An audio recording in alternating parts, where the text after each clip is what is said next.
Hello friends, welcome to this channel. तो चलिए आज मैं अनुष्का अग्रवाल कंटिन्यू करूंगी हमारा क्लास 9th आईसीएसई कंप्यूटर का chapter that is conditional construct in Java. इसके पहले हमने इस चैप्टर से रिलेटेड ऑलरेडी 4 वीडियोस बना दिए हैं जिसमें हमने इसके बेसिक कॉन्सेप्ट, कुछ बेसिक स्मॉल प्रोग्राम डिस्कस कर दिए हैं। आज हम लोग इस चैप्टर से आने वाले जितने भी हार्ड और इंपॉर्टेंट प्रोग्राम होते हैं वो डिस्कस करेंगे। तो चलिए स्टार्ट करते हैं। तो चलिए फर्स्ट प्रोग्राम नोट करिए। Question 1, right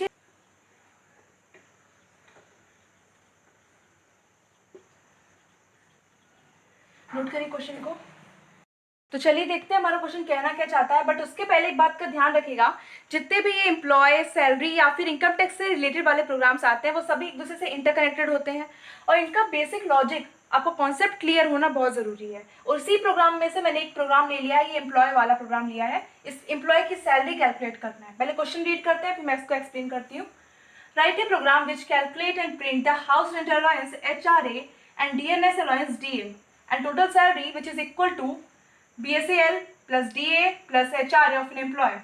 If BSAL is more than 20,000, then HRA is 15% of the BSL. If BSL is less than or equal to 20,000, then HRA is 10% of the BSL. DA is 107% of the BSL. Question समझो अच्छे से। एक employ है, सुनना ध्यान से। यहाँ पे BSL का मतलब नहीं दिखा है, मैं बता देती हूँ। इसका मतलब होता है बेसिक सैलरी। नोट कर लीजिए इसको, बेसिक सैलरी। एक एम्प्लॉय है, उसकी सैलरी कैलकुलेट करनी है, ठीक है। उसकी सैलरी दी हुई है, बेसिक सैलरी जो है, मंथली सैलरी दी हुई है। अब जो उसका जो बॉस है, उसका जो हेड है, हेड ऑफिसर है, उसने कहा कि ठीक है तुम्हारा काम वाम बहुत अच्छा है, इस कारण से मैं तुम्हारे हाउस रेंट अलाउंस, हाउस के जो रेंट है तुम्हारा लग रहा है, उसमें से मैं तुम्हें, ये समझ लो जो कंपनी है ना उसको घर प्रोवाइड कर रही है, ठीक है। घर दे रही है उस एम्प्लॉय को, रहने का दे रही है, घर वर दे रही है उसको, बाकी काम के लिए सब सामान वामान दे रही है। होता है ना बड़ी बड़ी कंपनीज में ना, एम्प्लॉय को सब कुछ मिलता है। वैसे एक एम्प्लॉय है जिसका हाउस रेंट अलाउंस HRA है, DNS अलाउंस है DA। अब जो कंपनी वाले, जो उसके हेड ऑफिसर थे, उनने कहा कि ठीक है तुम्हारा काम वाम बहुत अच्छा है, इस कारण से हम तुम्हें ना तुम्हारे हाउस रेंट में ना कुछ तुम्हें एक्स्ट्रा मनी देंगे। तुम्हारा काम वाम बहुत अच्छा है, इस कारण से तुमको हाउस रेंट अलाउंस के नाम से एक थोड़ा सा कुछ परसेंटेज एक्स्ट्रा देंगे। और कह रहा है कि तुम्हारा जो DNS अलाउंस है वो भी देंगे, तुम्हें कुछ परसेंट एक्स्ट्रा देंगे। टोटल सैलरी कैलकुलेट करनी है। मतलब कि मान लो उसकी बेसिक, उसकी मंथली सैलरी हमें क्वेश्चन में दी हुई है। अगर उसकी मंथली सैलरी, अब यहाँ से कह रहा है अगर उसकी, उस बच्चे की, बच्चा बोल रही हूँ मैं, एम्प्लॉय की, उस एम्प्लॉय की मंथली सैलरी जो है 20,000 से ज़्यादा होती, अगर उसका वेरिएबल कौन सा लेंगे, BSAL लेंगे। बेसिक सैलरी के लिए वेरिएबल लेंगे BSAL, HRA लेंगे हाउस रेंट अलाउंस के लिए, DNS अलाउंस के लिए लेंगे DA, टोटल सैलरी के लिए TSAL। अब क्वेश्चन कह रहा है अगर उसकी बेसिक सैलरी 20,000 से ज़्यादा हो जाती है तो उसको कितना परसेंट एक्स्ट्रा मिलेगा, 15%। डिस्काउंट प्रीमियम सुना है आप लोगों ने? डिस्काउंट में क्या होता है, कुछ परसेंट माइनस होता है। कुछ बोलते हैं ना 15% डिस्काउंट, 20% डिस्काउंट, 20% डिस्काउंट, ऐसे है ना, तो उसमें माइनस होता है। और प्रीमियम में क्या होता है, कुछ परसेंट ऐड हो जाता है, एक्स्ट्रा कुछ प्रीमियम मिल रहा है, एक्स्ट्रा कुछ मनी मिल रहा। वैसे ही बोल रहा है HR एक तरह का प्रीमियम है जिसमें कुछ परसेंट जो है ना ऐड होगी इसकी सैलरी में। अगर उसकी सैलरी, बोल रहा है अगर उसकी सैलरी 20% से ज़्यादा है तो HRA कितना होगा, 15% होगा, BSL का, बेसिक सैलरी का 15%। अगर हाँ उसका BSL, उसकी जो बेसिक सैलरी है वो 20% के इक्वल या उससे कम है तो उसको सिर्फ कितना मिलेगा प्रीमियम, HRA कितना मिलेगा, उसको 10% मिलेगा। DA फिक्स है, DA में कुछ नहीं करना है, DA फिक्स रहेगा 107% ऑफ द BSL। एक प्रोग्राम क्रिएट करते हैं, समझ जाएंगे। और जितना भी परसेंटेज इनका आएगा ना उसको फाइनली लास्ट में एक टोटल सैलरी कैलकुलेट करेंगे, उसमें तीनों को ऐड कर देंगे, पता चल जाएगा इसकी टोटल सैलरी कितनी मिल रही है इसको, TSAL। चलिए प्रोग्राम नोट करिए, समझ में आ जाएगा। मिडिल से प्रोग्राम नोट करवा रही हूँ मैं, स्कैनर लाइन से। हम लोग ना सारे वेरिएबल, जितने ही वेरिएबल हैं उनको डिक्लेयर कर लेंगे। कैसे करेंगे देखो, डबल में ले लिया हमने HRA, दूसरा variable DA, BSAL and TSAL, मतलब total salary. Scanner low.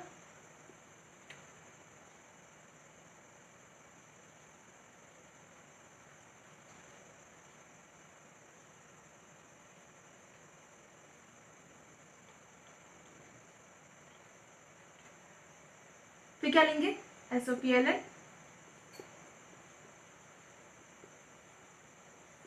Enter the PSAL।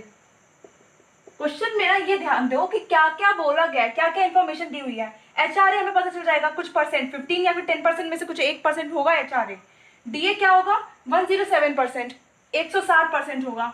Total salary कैसे परसेंट पता चलेगी हम लोग को, जब हम तीनों का HRA, DA और बेसिक सैलरी इन तीनों को ऐड कर देंगे तो हमें TSL पता चलेगा, मतलब टोटल सैलरी पता चलेगी। बचा हमारा क्या BSAL। BSL हमें नहीं दिया क्वेश्चन में और न कह रहा है कि इसको कैलकुलेट करना है, मतलब बताया ही नहीं है कुछ इसके बारे में।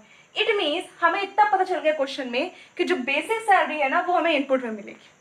इस तरह अगर किसी की इन्फॉर्मेशन ज़्यादा नहीं दी हुई है, उसके बारे में नहीं दिया है, उसे कैसे कैलकुलेट करना है, तो उस वेरिएबल को तुम लोग इनपुट में ले लेना।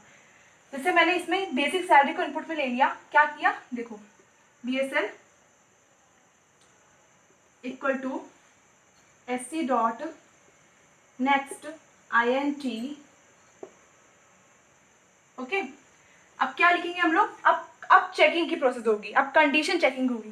फर्स्ट चेकिंग होगी ये वाली, if BSL is more than 20,000, if BSL is more than 20,000 then condition क्या है, HRA कितना हो जाएगा, हमें HRA कैलकुलेट करेंगे। HRA हो जाएगा BSL का 15%, BSL इंटू 15/100। परसेंटेज वाला आता है ना, निकालते परसेंटेज का कुछ पार्ट, BSL का 15%, मतलब उसे इंटू करके डिवाइड बाय 100 करेंगे। एल्स इफ दो कंडीशन दी है, दो कंडीशन या दो से ज्यादा कंडीशन होती है तो क्या लगाते हैं हम लोग, इफ एल्स इफ लेटर। क्या दिया हुआ है, दूसरी कंडीशन क्या दी है, if basal is less than और इक्वल टू 20,000, लिख दो, कुछ नहीं है, बहुत सिंपल है, बेसल इज लेस देन और इक्वल टू 20,000। तो HRA क्या हो जाएगा तुम्हारा, HRA equal to 10%, BSL into 10/100 हो गया। आगे के बाकी हम लोग यहाँ पे करते हैं। अब आगे क्या कैलकुलेट करना है हमें, HRA हो गया, BSL मिल जाएगा हम लोग को इससे, HRA हो गया, DA क्या दिया हुआ था 107, 160% दिया हुआ था, ये कितना किसके, BSL के, तो इसको भी ऐसे ही कैलकुलेट कर लेंगे हम लोग, BSL इंटू फिर टोटल सैलरी TSAL, इन तीनों का सम DA plus BSAL plus HRA and finally सबको प्रिंट कर लो, SOPLA DA इक्वल टू, इसका ऑर्डर तुम कुछ भी रख सकते हो, पहले मुझे DA दिखा इसलिए मैंने पहले ऑर्डर DA दे दिया है, मतलब कि DNS अलायंस। बाकी आप जो चाहो ऊपर नीचे कर सकते हो, प्रिंटिंग में कोई प्रॉब्लम नहीं है, प्रिंटिंग लाइन से हो सकती है, आप जैसा चाहो, जैसा दिया हो क्वेश्चन है वैसा करो। फिर TSAL प्रिंट कर दिया हमने, मान लो जैसे TSL, तुम लोग चाहो तो यहाँ पे प्रिंटिंग लाइन में डबल इन्वर्टेड कॉमा के अंदर total salary DNS align full form में लिख सकते हो, ठीक है, मैंने शॉर्ट में लिखा है टाइम कंज्यूम करने के लिए अपना। HRA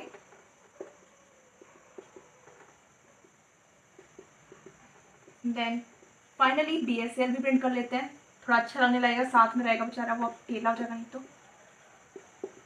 एंड फाइनली इसके पहले हम लोग ब्रेसेस ओपन करेंगे, system dot out dot print static या public static void main, public static void main के बाद हम जो कर्ली ब्रेसेस ओपन करते हैं वो यहाँ पे क्लोज हो जाएगा, और उसके पहले जो क्लास वाला ब्रैकेट ओपन होता है वो भी क्लोज हो जाएगा। हमने यहाँ पे नहीं ओपन किया इसलिए नहीं क्लोज कर रहे हैं, या इसको नोट कर लीजिए आप लोग। स्टार्टिंग की जो 4 लाइन्स हैं वो आप लोग कंप्लीट कर लीजिएगा, लाइक फर्स्ट लाइन आएगी हमारी import Java dot util dot asterisk वाली, फिर आएगी पब्लिक क्लास, क्लास का कुछ भी नाम दे दो, फिर curly braces public static void main string arcs, फिर ये ब्रेसेस होगा, फिर ये पूरी प्रोग्रामिंग होगी, क्लास में 2 बार ब्रेसेस क्लोज हो जाएंगे। जितने ओपन करना उतने क्लोज जरूर करना, हो गया। चलिए फिर अब आते हैं अपने सेकंड क्वेश्चन पे, नोट करिए इसको, write a programme, note down करिए इसको आप लोग। तो चलिए देखते हैं हमारा क्वेश्चन कहना क्या चाहता है, बहुत बढ़िया क्वेश्चन है ये वाला, एक बार देखिए आप लोग ध्यान से। Write a program to input the total purchase amount PUR amount, हाँ ध्यान दो, परचेज अमाउंट को ना वेरिएबल दिया हुआ है PUR-AMT, इस वेरिएबल के नाम से परचेज अमाउंट को डिक्लेयर करना है। इन डेसिमल मतलब डाटा टाइप बता दिया कि डबल डाटा टाइप लेंगे हम लोग। For the product purchase on a shop and print the type of gift won by a customer as per the given criteria. ध्यान से सुनो कहानी, एक कस्टमर है जो शॉपकीपर के पास जाता है और कहता है कि देखो भैया हमें तुम्हारी शॉप से कुछ शॉपिंग करनी है, कहानी है, सुनना ध्यान से, मजा आएगी।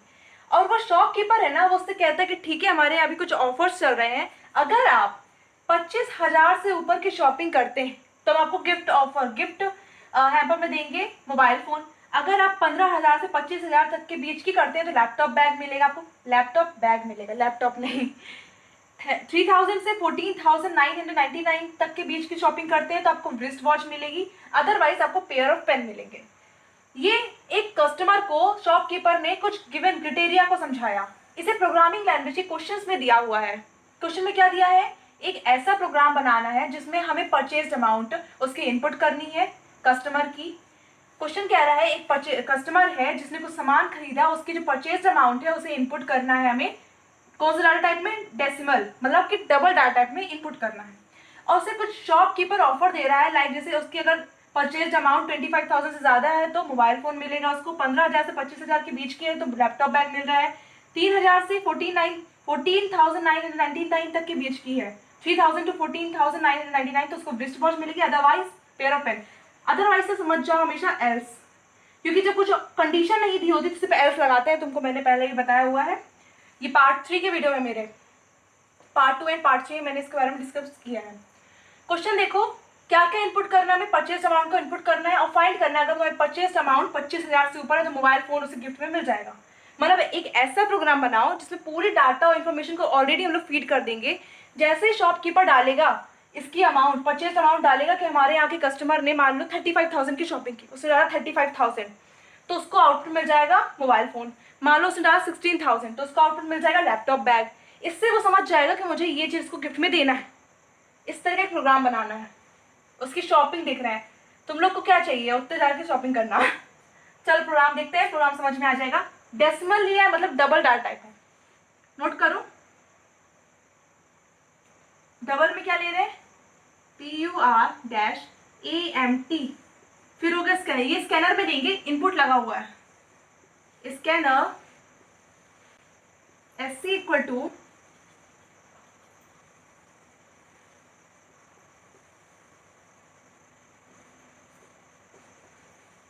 फिर आती है हमारी इनपुट इंटर वाली लाइन, प्रिंटिंग लाइन, इंटर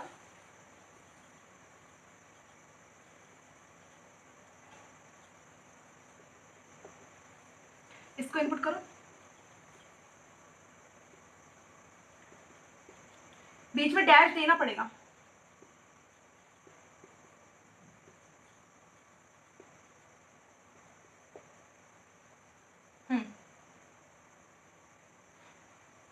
अब हम लोग कंडीशन लगा देते हैं, अगर तुम्हारी परचेज अमाउंट 25,000 से ज्यादा है उसके लिए क्या कंडीशन लगाएंगे हम लोग, if PUR-AMT is greater then 25,000 तो क्या मिलेगा, प्रिंटिंग में क्या मिलेगा हम लोग को, mobile phone.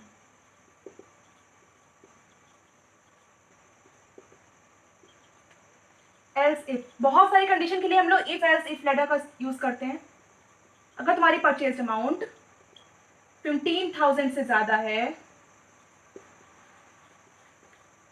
And purchase amount less than equal to 25,000 है, यहाँ पे 25,000 से ज्यादा है, मतलब 25 जो है ना 25,000 इसमें इंक्लूड नहीं है, 25,000 से ज्यादा इंक्लूड नहीं है। यहाँ हम लोग 25,000 तक रखेंगे, मतलब कि उससे छोटी या उसके इक्वल या 15,000 से बड़ी। इसमें क्या प्रिंट होना चाहिए हमारा, लैपटॉप बैग।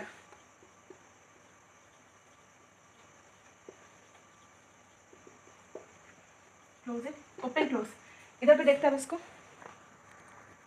बाकी कंडीशंस को देखते हैं। ये वाली हो गई, अगर परचेज अमाउंट 25,000 से ज्यादा है, मोर देन लिखा है मतलब सिर्फ ज्यादा देखेंगे, not included 25,000, mobile phone print होना चाहिए। और परचेज अमाउंट तुम्हारी 15,000 से ज्यादा और 25,000 से छोटी है, उसके इक्वल टू है तो लैपटॉप बैग। देन फिर हम एक और कंडीशन एल्स इफ की, else if purchase amount is greater than 3,000 and purchased amount is less than and equal to 14,999। ये बात का ध्यान रखना, जो भी कंडीशन तुम्हें दी हुई है, जो भी क्वेश्चन में कंडीशंस दी हुई है सेम टू सेम, एक बात का ध्यान रखो, जो भी कंडीशन दी हुई है ना उन सेम टू सेम रखना, कोई भी कंडीशन तुम्हारी चेंज नहीं होनी चाहिए। जो इंस्ट्रक्शन दिए उनको फॉलो करना और अप्रोक्स सभी प्रोग्राम्स में सारी इन्फॉर्मेशन दी होती है। इसमें तुम्हें देखो, तुम्हें डाटा टाइप भी दिया हुआ था, डबल दिया हुआ था, सारी इन्फॉर्मेशन दी हुई थी, क्या क्या इनपुट करना है वो भी दिया हुआ था, क्या कंडीशन रखना है वो भी दिया हुआ था। बस उस प्रोग्राम को तुम्हें समझना है, उसका कॉन्सेप्ट पकड़ना है और क्या क्या इन्फॉर्मेशन दी हुई है उन्हें इनपुट करना है। इतना बन गया तुमसे तो सब बन जाएगा। उसका सिर्फ कॉन्सेप्ट पकड़ो, रटो मत कोई प्रोग्राम को। Laptop bag and then wrist watch. Wrist watch अब ब्रांडेड है कि नहीं है ये उसी से पूछ लेना। एंड लास्ट कंडीशन एल्स की होगी, क्योंकि कोई कंडीशन नहीं दी है, अदरवाइज का मतलब होता है एल्स।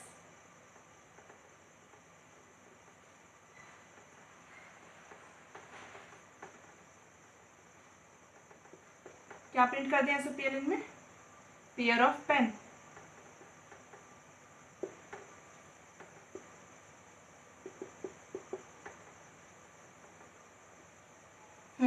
हो गया हमारा प्रोग्राम। सिंपल सा था, सिर्फ लॉजिक पकड़ो, क्या क्या इंफॉर्मेशन दी हुई है वो पकड़ो। इसको नोट डाउन कर लीजिए। हो गया? चलिए फिर नेक्स्ट प्रोग्राम पे आते हैं। तो चलिए आते हैं हम लोग थर्ड प्रोग्राम पे अपने। नोट करिए प्रोग्राम को। राइट ए प्रोग्राम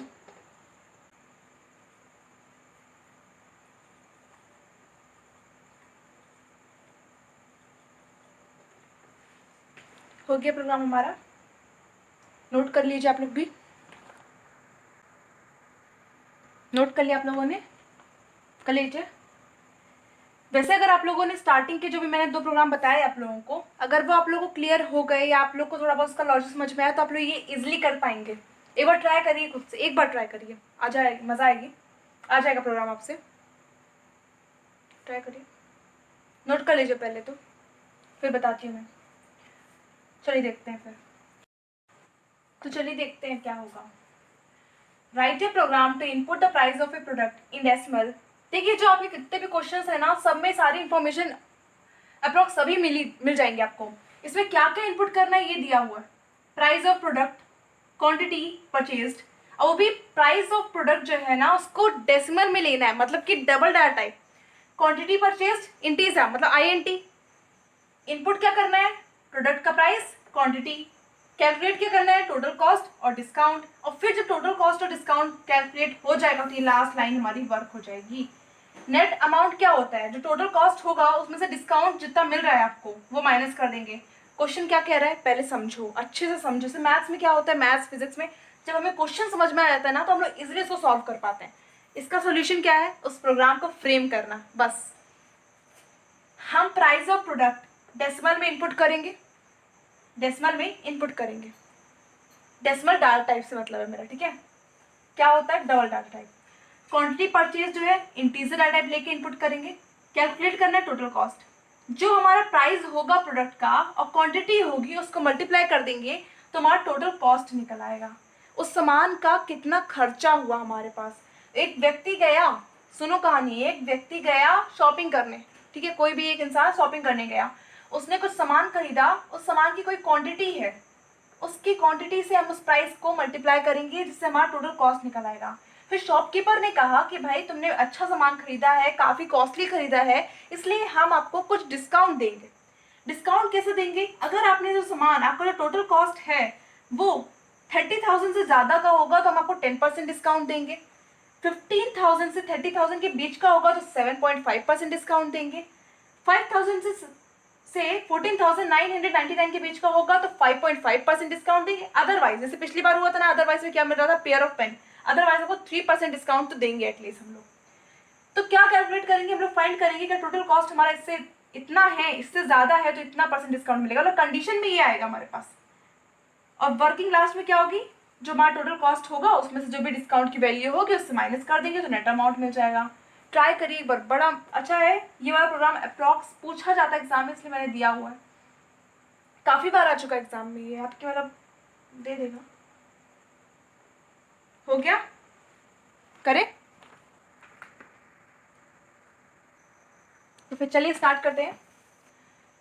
पहले अपन लोग क्या करेंगे बताओ? पहले हम लोग देखेंगे कौन कौन से डाटा टाइप के थ्रू हम लोग को इनपुट करना है। पहले डबल डाटा टाइप ले लो। अरे यार ये वर्क नहीं कर रहा। हाँ, डबल डाटा टाइप में क्या लेंगे, प्राइस ऑफ प्रोडक्ट, तो यहाँ पे डाल दो प्राइस। INT में क्या लेना है, क्वांटिटी, डाल दो QTY शॉर्ट फॉर्म में।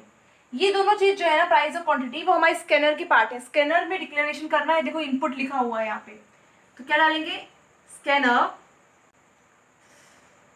Scanner SC equal to new scanner system dot in, फिर SOPLN, पहले प्राइस को इनपुट कर दो, price equal price, enter price डालो या प्राइस डालो, जो पसंद आए वो डालो। इस लाइन में, प्रिंटिंग लाइन में तुम लोग जो चाहो वो डाल सकते हो। मैंने शॉर्ट में डाल दिया क्योंकि प्रोग्राम बहुत लेंदी हो जाएगा नहीं तो, पर आप लोग एग्जाम में लेंदी ही बनाना होगा। लेंदी प्रोग्राम बनाने में टीचर को लगता है कि काफ़ी मतलब उसने वो किया है, मेहनत की है, नंबर ज़्यादा मिल जाते हैं, पूरे मिल जाते हैं, कटते नहीं हैं। क्वांटिटी QTY, वेरिएबल जो लिया है ना वही डिक्लेयर करना, नहीं तो एरर जनरेट करेगा। ये INT कैपिटल I, यहाँ पे डबल था कैपिटल D। अब आती है नेक्स्ट थिंग की पारी, क्या कैलकुलेट करना है, टोटल कॉस्ट, डिस्काउंट और नेट अमाउंट। इन दोनों को डिक्लेयर कर लेते हैं हम लोग। पहली बात तो ध्यान रखो, टोटल कॉस्ट की कोई गारंटी नहीं है कि वो एक इंटीजर वैल्यू में आएगा। डिस्काउंट की गारंटी नहीं है, देखो ये भी डिस्काउंट जितने भी है डेसिमल में, कोई गारंटी नहीं है कि ये एक इंटीजर वैल्यू में मिलेगा हमको इसका आंसर। ये नेट अमाउंट की भी गारंटी नहीं है। जब इन दोनों की गारंटी नहीं है तो नेट अमाउंट की कैसे गारंटी होगी यार। इसको माइनस करने में, टोटल कॉस्ट में जब टोटल डिस्काउंट को माइनस करेंगे तब नेट अमाउंट मिलेगा, इसलिए इनको हम लोग किस में लेंगे, डबल में लेंगे। यहाँ पे कॉमा लगा दो और ले लो टोटल कॉस्ट, कॉस्ट के लिए C लगा दिया, डिस्काउंट के लिए DIS and common net amount के लिए NATAMT सेमीकोलन। अब हम लोग ये वर्किंग करेंगे, ये वाली वर्किंग होगी हमारी भी। डालो इफ नहीं पहले क्या वो टोटल कॉस्ट को कैलकुलेट कर लेते हैं। टोटल C अगर किसके इक्वल हो जाता है, प्राइस इंटू क्वांटिटी। जैसा मैंने आपको पहले कहा कि प्राइस टोटल कॉस्ट कैसे निकालेंगे, जो भी हमारे पास एक सामान की प्राइस है उसकी क्वांटिटी के अकॉर्डिंग हम लोग उससे मल्टीप्लाई कर देंगे। मान लो मैथ समझा रही हूँ मैं, ठीक है। मान लो एक प्राइस है, ठीक है, मान लो एक पेन की कॉस्ट है, 10 रुपीज़ है, ठीक है। 10 पेन लोगे तो कितनी कॉस्ट हो जाएगी उसकी, 100 हो जाएगी। एक पेन की कॉस्ट 10 रुपीज़ है तो 10 पेन की कॉस्ट कितनी हो जाएगी, 100। हमने क्या किया, इसको मल्टीप्लाई किया ना, हमने क्या किया, 10 × 10 किया ना। एक पेन की प्राइस को 10 पेन की प्राइस से मल्टीप्लाई कर दिया, जितनी क्वांटिटी थी उसको प्राइस से मल्टीप्लाई कर दिया ना। एक पेन की प्राइस को 10 पेन की प्राइस से मल्टीप्लाई किया, प्राइस को क्वांटिटी से मल्टीप्लाई किया, तो क्या मिल गया हम लोग को, 100। सिमिलरली टोटल कॉस्ट को फाइंड करने के लिए प्राइस को क्वांटिटी से मल्टीप्लाई करेंगे, इसलिए करेंगे, ध्यान रखो। कभी कंफ्यूज हो जाते हो कि क्यों कर रहे हैं हम लोग, तो दिमाग में रखना कि प्राइस एक चीज की प्राइस हमें पता है और क्वांटिटी कितनी है उससे हम लोग उसको मल्टीप्लाई कर रहे हैं, इसलिए। ये वाला एग्जांपल याद रखो, शायद बन जाएगा। इस एग्जांपल को याद रखो, एक पेन की 10 है, 10 पेन की फाइंड करने के लिए हम लोग 10 × 10 कर देते हैं, 100 आ जाती है। फाइनली टोटल कॉस्ट आ जाएगा हमारा, हाँ आ जाएगा भाई। अब लगा देते हैं हम लोग जो कंडीशन है, टोटल कॉस्ट जो है हमारा वो अगर ग्रेटर देन हो जाता है 30,000 के, किसके, 30,000 के, तो क्या डिस्काउंट कितना मिलेगा हम लोग को, DIS डिस्काउंट कैलकुलेट करना आता होगा, टोटल इंटू कितना है 10 डिवाइडेड बाय 100। अब डालो एल्स इफ, एक और कंडीशन, अगर तुम्हारा टोटल कॉस्ट दिख रहा है, टोटल कॉस्ट कितना हो जाता है 15,000 और 30,000 के बीच में हो जाता है। टोटल कॉस्ट अगर क्या हो जाता है, greater than equal to 15,000 and total cost is less than equal to 30,000। यहाँ पे नहीं लगाना चाहो तो मत लगाओ, ये इरेज करके फिर वर्किंग करते हैं। ये हो गई कंडीशन, टोटल कॉस्ट अगर 15,000 से ज्यादा है या फिर टोटल कॉस्ट 30,000 से कम या उसके इक्वल है तो क्या होना चाहिए डिस्काउंट 75,000 का बेसिस देना पड़ेगा। DIS क्या हो जाएगा आपका, total cost multiply 7.5 divide by 100। Error generate नहीं होगा 7.5 में, क्योंकि जो हमने डिस्काउंट लिया है ऑलरेडी डबल डाटा टाइप में लिया है, डबल डेसिमल। क्लोज कर दो। थर्ड कंडीशन, अगर if else if total cost is greater then 5,000 and total cost is less than equal to 14,900, तो क्या होगा, डिस्काउंट हो जाएगा हमारा 5.5। Discount equal to total cost into 5.5 on 100। ये क्या लिख रही हूँ मैं, समझ में आ रहा है ना, ये वाला लाइन टोटल कॉस्ट को हम लोग क्यों मल्टीप्लाई कर रहे हैं, 5.5 से डिवाइड बाय 100 कर रहे हैं। देखो जब हम लोग कोई वैल्यू देते हैं तो उसको परसेंट डिस्काउंट वैल्यू कैसे फाइंड करते हैं उसकी। मान लो टोटल कॉस्ट होता हमारा 10 इंटू 5.5 अपॉन 100। परसेंटेज वैल्यू कैसे लिखते हैं ना, 5.5 अपॉन 100। परसेंटेज का साइन हटाने के लिए डिवाइड बाय 100 होता है। इसको कैंसिल करते हैं, कितना आ जाएगा 0.55। मतलब ये प्राइस जो है ना, इतना प्राइस का डिस्काउंट मिलेगा उसको, ऐसा मतलब होता है इसका। ये मैं मैथमेटिकली कैलकुलेट करा मैंने आपको, बाकी ये होगा नहीं एग्जैक्टली, मैं सिर्फ समझाने के लिए मैंने कैलकुलेशन ये वाली की। हो गया हमारा थर्ड कंडीशन, अगर टोटल कॉस्ट 5,000 से ज़्यादा होता है या फिर 49,900 से कम और इक्वल टू होता है तो डिस्काउंट कितना मिलेगा, 5.5 का मिलेगा। Then close the braces and else, यहाँ कोई कंडीशन नहीं दिया अदरवाइज में, इसलिए कोई कंडीशन नहीं लिखेंगे। एल्स, ये भी रेस करें, एल्स डिस्काउंट कितना हो जाएगा, टोटल कॉस्ट मल्टीप्लाई 3.0 लिख दो, कोई मतलब नहीं है 0.0 करने का, वैसे क्वेश्चन में दिया तो दे दो। फाइनली अब देखो क्या क्या हमारे पास है, क्या क्या बचा है। प्राइस है, हाँ मिल गया प्राइस, इंटीजर डिक्लेरेशन से मिल गया, प्राइस मिल चुका है इंटीजर डिक्लेरेशन से। टोटल कॉस्ट ये मिल गया टोटल कॉस्ट। डिस्काउंट इससे कहीं ना कहीं से कैलकुलेट हो जाएगा हमारा डिस्काउंट। नेट अमाउंट बचा है, क्वांटिटी मिल गई, नेट अमाउंट बचा है हमारे पास। फाइनली लास्ट में क्या बचा है, नेट अमाउंट बचा है बस। तो नेट अमाउंट के लिए क्या करेंगे, NAT without space equal to total cost minus discount. हो गया। अब फाइनली लास्ट में क्या करना, जब लिखा था print all the details, print all the details का मतलब होता है जिसे net amount, price, quantity, total cost, discount, ये सबको ना SOPLA में प्रिंट करना। जैसे हमने उसमें किया था अभी लास्ट वाले में, HRA वाले में, मतलब डियरेंस अलाउंस वगैरह कुछ ऐसे था, क्वांटिटीज थी फर्स्ट प्रोग्राम में। वैसे हमने डाला SOPLA, क्या प्रिंट कर दी पहले हम लोगों ने, प्राइस प्रिंट कर दी, price equal to plus price small p price. वैसे यहाँ पे भी SOPLA क्या डाला, क्वांटिटी डाली इक्वल टू प्लस QTY, जो यहाँ पे होंगे वेरिएबल वही डालना। ऐसे सिमिलरली करते जाएंगे कब तक, नेट अमाउंट तक, और फाइनली हमारा प्रोग्राम कंप्लीट हो जाएगा। हो गया, थोड़ा सा बचा है वो आप लोग करिए। समझ में आया, पक्का नोट कर लीजिए इसको। हो गया, चलिए फिर फोर्थ प्रोग्राम में आते हैं हम लोग। अब आ गए हम लोग अपने फोर्थ प्रोग्राम पे। नोट करिए, परसेंटेज वाला प्रोग्राम है। राइट ए प्रोग्राम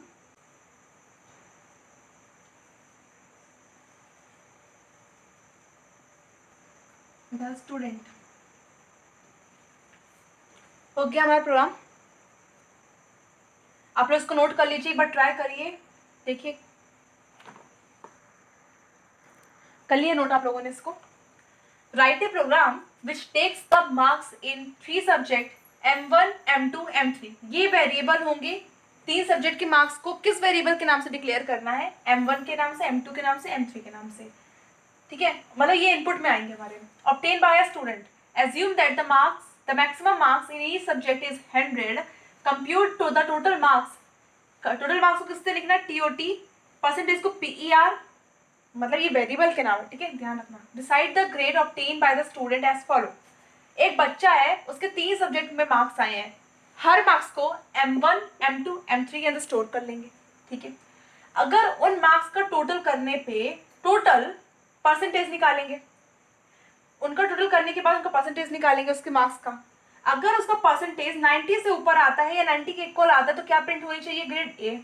अगर वो 80 या 90 के बीच में आता है, 80 से ज़्यादा और या फिर इक्वल टू या फिर 90 से कम आता है तो बी होना चाहिए। 60 से ज़्यादा या फिर 80 के बीच में आता है, 60 और 80 के बीच में तो सी होना चाहिए। 50 और 60 के बीच में आता है तो डी होना चाहिए, अदरवाइज ई। और जितनी भी इंफॉर्मेशन हमें यहाँ से मिलेगी उन सबको प्रिंट करना है। ये last line, print all the detail of the student. Try करिए, इजी है। हो गया, बताऊं मैं? चलिए फिर ये जो मार्क्स है इसको आप लोग पहले देखिए किस टाइप में डिक्लेयर करेंगे।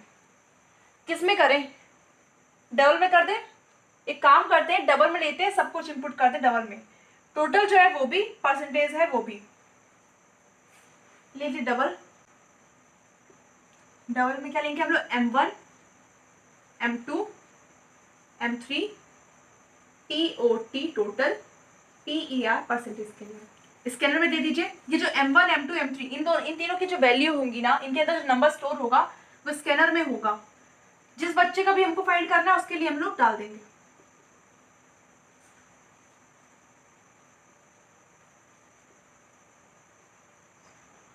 इन फिर क्या है M1 के लिए, SOPLN enter M1 enter M1 equal to SC dot next double, फिर डालो M2 के लिए SOPLN enter M2 equal to SC dot next double SOPLN enter M3 equal to SC dot next double. हो गया। अब हम क्या करेंगे, पहले इनका टोटल फाइंड करेंगे, मतलब तीनों सब्जेक्ट के जो मार्क्स हैं उनका टोटल, और फिर उसकी परसेंटेज निकालेंगे। ऐसा बोला गया है कि मैक्सिमम मार्क्स कितना है, 100, मतलब 100 टोटल है, मतलब 100 आउट ऑफ 100 में कितने आए ये हमें देखना होगा। टोटल देखो, TOT equal to M1 simple है, M2 और M3 का टोटल हो गया। अब परसेंटेज फाइंड कर लेते, परसेंटेज बनते ही निकालते। इन तीनों का जो सम होगा, इन तीनों के सम को डिवाइड करेंगे हम लोग, हाँ 100 से। इन तीनों का जो सम होगा उसको डिवाइड करेंगे 300 से। एक सब्जेक्ट जो है, ये देखो, एक सब्जेक्ट जो है आउट ऑफ 100 का है, 3 सब्जेक्ट किसके होंगे, 300 के होंगे, और मल्टीप्लाई करेंगे 100 से, क्योंकि परसेंटेज निकालते आती है ना आप लोग से। TOT मल्टीप्लाई 100 डिवाइड बाय 300, ऐसे ही करते हैं ना, याद है? फिर क्या करना है हम लोग को, अब चेकिंग करनी है परसेंटेज के लिए। If PER is greater than equal to 90 तो क्या प्रिंट होनी चाहिए, तो PLM में क्या प्रिंट होगा, A ग्रेड A। ये सिंगल इन्वर्टेड कॉमा में हम लोग दे रहे हैं, इससे इसको देंगे, इसका कोई मतलब नहीं कि अपन लोग इसको दे देंगे तो फिर ये स्पेसिफिकली ये इसका इंपॉर्टेंस खत्म हो जाएगा। इन दोनों का, इनका इंपॉर्टेंस अलग अपना रहेगा, इनको देना जरूरी है। Double inverted comma, single inverted comma में इसको इसलिए दे रहे हैं क्योंकि सैम्बल का यूज कर रहे हैं, मतलब छोड़िए, नहीं समझ में आ रहा, छोड़िए उसको, बस जिस तरह लिख रही हूँ वैसे लिख लीजिए। इस तरह लिखा जाता है ग्रेड। यहाँ पे अगर सिंगल इन्वर्टेड कॉमा में दिया है एक को तो ऐसे ही लिखेंगे। इसको इरेज करते हैं। चलिए अब आगे देखते हैं। पहली कंडीशन हो गई, परसेंटेज अगर तुम्हारा 90 से ज्यादा है या 90 के इक्वल टू है तो ग्रेड A प्रिंट हो जाएगी। अब इसको देखते हैं, एल्स इफ में क्या देंगे, अगर हमारा परसेंटेज 80 से बड़ा हो जाता है एंड 90 से छोटा या उसके छोटे ही देना ना, हाँ 90 से छोटा हो जाता है, यहाँ पे इक्वल टू दे दो, फिर एक जगह देने पड़ेगी तुमको। हमारा परसेंटेज 80 से बड़ा हो जाता है और 90 से छोटा हो जाता है तो क्या प्रिंट होगा, कौन सी ग्रेड प्रिंट हो जाएगी, B SOPLN ग्रेड B। फिर देंगे एल्स इफ PER अगर परसेंटेज हमारा किससे बड़ा हो जाता है, 60 से बड़ा या इक्वल टू हो जाता है यहाँ पे भी था, ठीक है। हाँ, एंड परसेंटेज जो है हमारा, यहाँ देखते चलो, 80 से छोटा हो जाता है तो क्या प्रिंट होगा, ग्रेड सी। देखो जो कंडीशन तुम्हें क्वेश्चंस में दी है ना, इसमें कुछ अलग से नहीं जोड़ा जाता कभी। क्वेश्चन में जो भी इंफॉर्मेशन दी है उन्हें एक प्रोग्राम के फॉर्मेट में लिखना है, बस ये होती है प्रोग्रामिंग। तुम्हें क्वेश्चन में ना सारी इंफॉर्मेशन मिल जाएगी, पर उसको समझो, उसके ऊपर रीड करो तो वो सब मिल जाएगा। सिर्फ उसको समझना रहता है, दिमाग लगा के सिर्फ सोचना होता है बस। एक और कंडीशन है ग्रेड डी की, अगर हमारा परसेंटेज, ये रेस कर लेते हैं हम, यहाँ का काम हो चुका है ठीक है। अगर हमारा परसेंटेज 50 से बड़ा इक्वल टू हो जाता है एंड हमारा परसेंटेज लेस देन 60 हो जाता है तो क्या प्रिंट होगी, ग्रेड डी प्रिंट होगी। SOPLN ग्रेड डी, क्लोज करो। अब लास्ट बचा है बिल्कुल, अदरवाइज मतलब एल्स कुछ भी नहीं है कंडीशन। एल्स क्या मिल जाएगी हम लोग, ग्रेड। जब ये सब कंडीशन रॉन्ग हो जाएंगी, ये फॉल्स में आ जाएंगी, सभी कंडीशन फॉल्स में जब आ जाएंगी, तब क्या प्रिंट हो जाएगा, क्या प्रिंट हो जाएगा बोलो, ग्रेड ई। ग्रेड ई मिल जाएगी हमें, हो गया। इसमें तो लास्ट में सारी प्रिंट करनी है डिटेल्स को, सारी प्रिंट करना। डिटेल को प्रिंट करने का मतलब मैंने आपको पिछले अभी वाले वीडियो उस प्रोग्राम में बताया।